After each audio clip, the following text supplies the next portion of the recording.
Այսօրվա դատականիստը եւ մի քիչ առաջ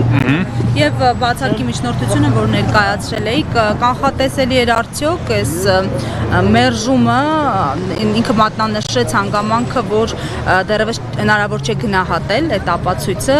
որքանով էր օբյեկտիվ այս առարկությունը եւ առհասարակ միջնորդության մասին։ Մենք իրականում վերջում ժամանակ չունեցանք, որ այդ հարցին հայտարարության տեսքով անդրադառնանք։ Պարոն Ֆարխյանի համար խնդիր չի եղել անձանց կալանքի սանկցիա տա, գնահատելով հիմնավոր կասկածի առկայությունը նյութերի վերաբերյալ, բայց երբ որ անձի իրավունքների վերաբերյալ միջնորդություն եք ներկայացնում, ասում է, որ ինքը նյութերին չի կարող խաղում տալ, հիմա այստեղ անհավասար վերաբերմունք կա, մեր դատական համակարգը ցավոք սրտի այդպիսի անոմալիաներ ունի։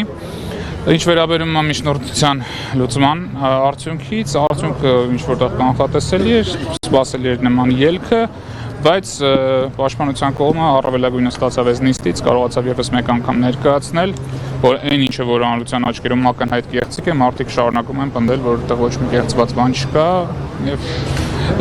մի կողմից վերահաստատում են, որ իրենք այստեղ չեն եկել արդարություն որոնելու, այլ եկել են կեղծիկով գործ առաջնանելու, մյուս կողմից դա այս դատական նիստի արձանագրությունը շատ հարմար ապացույց է այս անձանց ապագայում քրեական պատասխանատվության ենթարկելու համար։ Պարոն Խուդոյան, դատական նիստը բավականին լարված է անցնում, դատախազները սուր են ընդունում փաստաբանների բերած հիմնավորումները, երբեմն որպես անձնական վիրավորանք են այս ամենն ընդունում։ Ինչի հետ է այս ամենը կապված, ինչով է պայմանավորված ըստ ձեզ։ Փաստաբաններից որևէ մեկ անձնական վիրավորանք չի հասցրել դատախազներին, սակայն եթե իրենք այդպես են ընդունում, նշանակում է իրենք իրենց գործողությունների մեջ կասկածներ ունեն, որովհետև կարծում եմ գոնե իրենց կարգավիճակում գտնվող մարդիկ թեկուզ եւ շարունակում են անել, բայց իրականում հասկանում են ինչ են անում,